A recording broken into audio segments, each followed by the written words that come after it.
Salut tout le monde. Il fait un super beau matin aujourd'hui.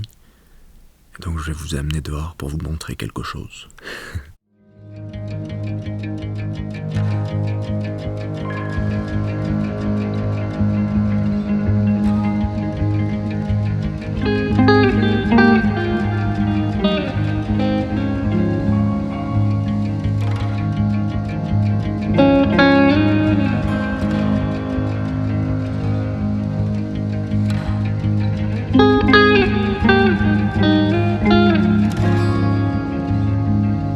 Alors ça va faire bientôt 2 mois que je vis dans ma tiny house et que je me chauffe au bois et que je coupe mon bois avec ça. Avec une scie manuelle que le monsieur chez qui je reste m'a gentiment prêté. J'aime beaucoup en fait utiliser seulement des objets manuels, mais vu que je me chauffe intégralement au bois, ça prend beaucoup d'heures de travail et surtout c'est beaucoup d'efforts. Vous n'avez pas idée si vous l'avez jamais fait, mais c'est vraiment dur sur les épaules, même si c'est un bon workout, c'est un bon entraînement pour rester en forme. Mais déjà qu'il faut aller dans les contrées enneigées, d'ailleurs j'ai peut-être chaussé les raquettes ce matin pour aller chercher du bois. En fait, j'ai gambergé pas mal sur quelle était la meilleure solution pour essayer d'optimiser ce petit processus de chauffage au bois. Se procurer une tronçonneuse traditionnelle, c'est-à-dire à essence, ça me tentait pas tant parce que même si elles sont très puissantes et c'est parfait si vous avez beaucoup de coupes à faire quand c'est votre métier ou que vous construisez votre propre chalet, je me disais que j'avais assez d'un véhicule à essence pour ensuite avoir à dealer avec des bidons d'essence et tout ça. Et j'ai réalisé qu'il y avait un type de tronçonneuse qui existait, qui est des tronçonneuses portables électriques, petit format. Donc je me disais que c'était vraiment parfait pour moi. Après j'ai vraiment hésité pendant 1 mois avant de me procurer cet objet-là. Mais finalement c'est mon petit cadeau de Noël. Et je vais vous en faire la démonstration aujourd'hui. Et ça, je vais vous montrer un peu si ça vaut la peine. Est-ce que c'est juste un gadget? Est-ce que c'est juste un bibelot? Parce que ça a l'air un peu d'un jouet, mais ça reste que c'est quand même assez puissant. Et pour l'utilisation que j'en ai, ça fonctionne pour l'instant. Donc je pensais vous faire une petite revue. Alors cette tronçonneuse, je l'ai achetée avec mon argent, donc je vais pas en faire la pub. C'est la même marque en fait que certains outils que j'ai déjà, parce que c'est bien d'avoir toujours un seul type de batterie pour tous les outils qu'on a, des outils de construction. J'ai regardé quelques reviews et quelques avis sur internet et je me disais qu'il n'y avait qu'une seule manière de savoir si ça fonctionnerait, c'était de s'en procurer une. Et donc, je vais vous montrer un peu de quoi ça a l'air.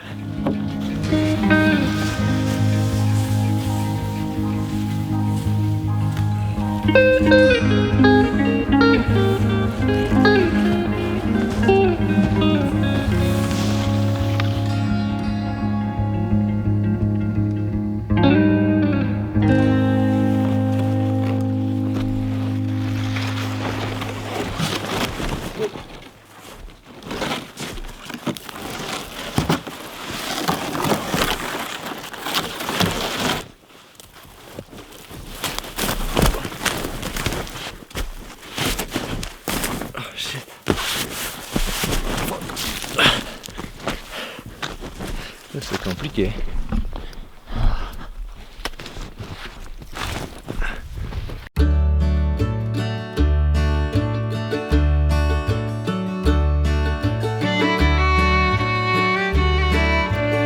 Alors la tronçonneuse, vu qu'elle est à batterie, ça prend quand même une grosse batterie. Il y a un petit indicateur. Techniquement, la batterie peut durer à peu près une centaine de coupes de 4x4. C'est quand même assez bon comme autonomie. Et surtout que vous pouvez avoir toujours plein de batteries.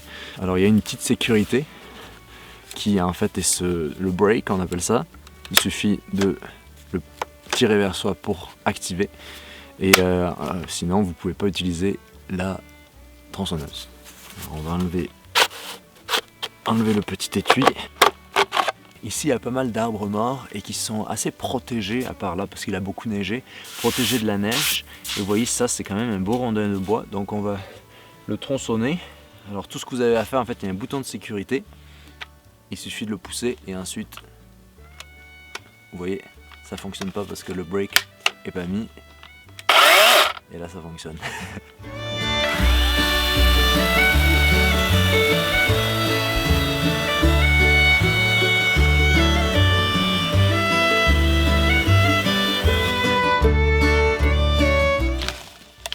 Nice.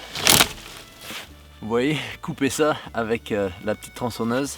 J'aurais dû amener la scie manuelle pour vous montrer. Avec une scie manuelle, vous imaginez que ça prendrait beaucoup de minutes et beaucoup d'efforts. Comme quoi, parfois, la technologie a son avantage quand on l'utilise vraiment. Et surtout, comme vous le savez, les outils, quand on a les bons outils, ça vraiment facilite le travail et ça accélère tout le travail qu'on a à faire. Donc voilà notre petit rondin de bois. Et ça ici. Vous voyez, avec une petite tronçonneuse, wow, ça rend beaucoup d'endroits accessibles.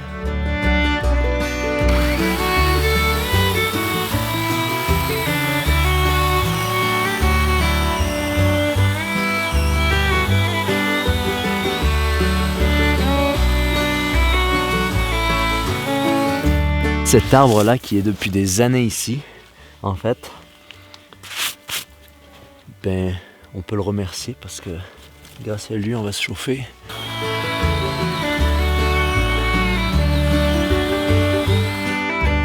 Il va falloir apporter tout ça à la tiny house. Mais juste ce temps qui n'est pas perdu, hein, mais qui est quand même, c'est beaucoup d'heures de travail par jour de couper du bois. C'est pour ça aussi que j'aime vivre de cette manière-là et faire des vidéos. C'est pour un peu vous montrer et aussi moi-même documenter tout le processus où on va trouver une sorte d'équilibre où le travail, la vie, les activités, l'effort, le confort, la difficulté, tout ça, ça trouve un équilibre. Et moi, vous le savez, si vous me suivez depuis toutes ces années-là, moi j'aime beaucoup ces expériences-là de juste vivre. En tout cas, je divague.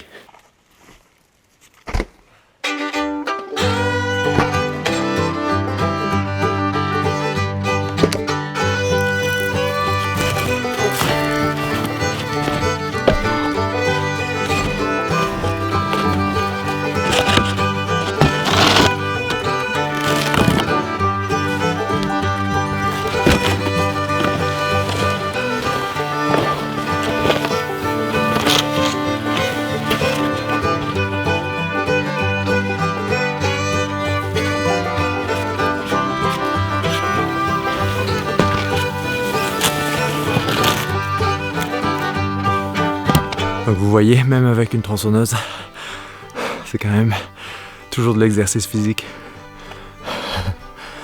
Ouh. Alors une fois rendu à la tiny house, maintenant il faut tronçonner ces rondins et ensuite les splitter pour en faire du bois de chauffe. Mais le système que j'ai pour couper le bois, il fonctionne pas trop bien avec la tronçonneuse parce que c'est pas très sécuritaire de couper du bois comme ça. Ce qu'il faut, on appelle ça un support à bois de chauffe, un sawhorse ou sawbuck, whatever. Et hier, je vais vous montrer, je suis allé collecter quelques planches pourries et j'ai fait un petit support et je vais vous montrer comment ça fonctionne.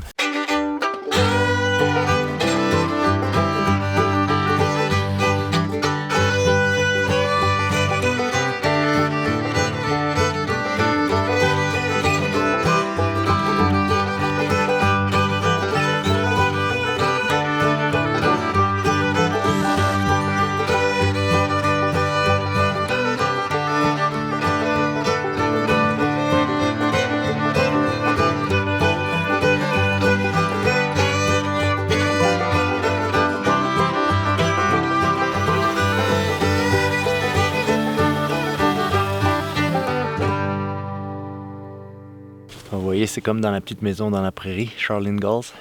Il mettait son rondin de bois là.